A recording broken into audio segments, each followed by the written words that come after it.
ఈరోజు ఈ press meet పెట్టడానికి ముఖ్య కారణం ఏంటంటే మహిళా రిజర్వేషన్ బిల్లు వచ్చింది. సంబరపడే లోపే అంతలోపే మా కళ ఆవిరైపోయింది. ఈరోజు మహిళలు భూమి మీద సగం మంది మహిళలు, మానవుల్లో సగం మంది మహిళలు, మేధాశక్తిలో మహిళలు సగం మంది అన్నారే కానీ మాటల్లోనే మిగిలిపోయింది ఈ మహిళా బిల్లు రిజర్వేషను.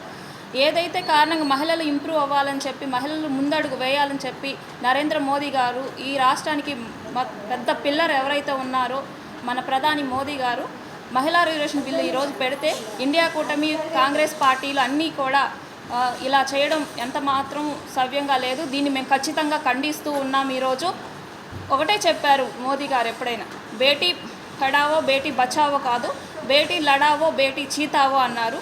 ఆయన ఎప్పుడు కూడా మహిళలు ఇండిపెండెంట్గా వెదగాలి, మహిళలు ఎప్పుడైనా కూడా దీన్ని ముందడుగు ఉండాలని, ఈ మహిళలందరూ కూడా మనం ఎప్పుడు వాళ్ళ కాళ్ళ మీద వాళ్ళు నిలబడాలని ఎప్పుడు ప్రధాని మోదీ గారు ఉమెన్కి సపోర్ట్ చేస్తూనే ఉన్నారు. అందులో భాగంగానే మహిళా రిజర్వేషన్ బిల్లును చట్టసభల్లో నిన్న 131వ సవరణ, రాజ్యాంగ సవరణ చేయడం జరిగింది. దాన్ని ఇండియా కూటమి, కాంగ్రెస్ పార్టీలు నిర్వీర్యం చేయడం జరిగింది.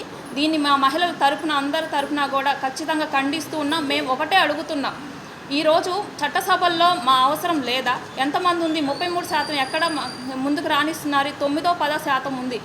ఈ చట్టసభల్లో మహిళలు క్వశ్చన్ చేసే రైట్ ఈ భూమి మీద ఉన్న మా మహిళలకు ఎటువంటి లేదా, అధికారం లేదా? కేవలం మాటల్లోనే ప్రతిపక్షాలు కానీ ఇండియా కూటమి కానీ చెప్తున్నాయి, మహిళల్ని ముందుకు రానివ్వటం లేదు. ఖచ్చితంగా ఈరోజు మాత్రం ఖండిస్తూ ఉన్నాం. దీన్ని ఎంత మాత్రం మేము ఒప్పుకోము.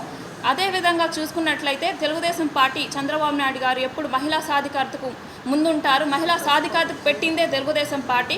ఆ రోజు అన్న ఎన్టీ రామారావు గారు దగ్గర నుంచి చూసుకున్నట్టే, మహిళల ఆస్తి హక్కు దగ్గర నుంచి చూసుకున్నట్లయితే ఈ రోజుకి డ్వాక్రా గ్రూపులు, సంఘాలను పెట్టి మహిళల్ని ప్రతి ఒక్కరు కూడా ప్రతి ఒక్క ఇంట్లో కూడా పారిశ్రామికవేత్త ఉండాలని ఈ రోజుకి నారా లోకేష్ గారు కానివ్వండి, ఎవరైతే కానీ మహిళల పట్ల వెనకుండి ముందడుగు వేస్తూ వాళ్ళ కాళ్ళ మీద వాళ్ళ ఆర్థిక అభివృద్ధిలో కానీ అన్నిట్లో ముందడుగు ఉండాలని సపోర్ట్ చేస్తూనే ఉన్నారు. కానీ మహిళా ద్రోహులు ఎవరైనా ఉన్నారంటే ఇండియా కూటమి ఖచ్చితంగా మేము చెప్తూనే ఉన్నాము.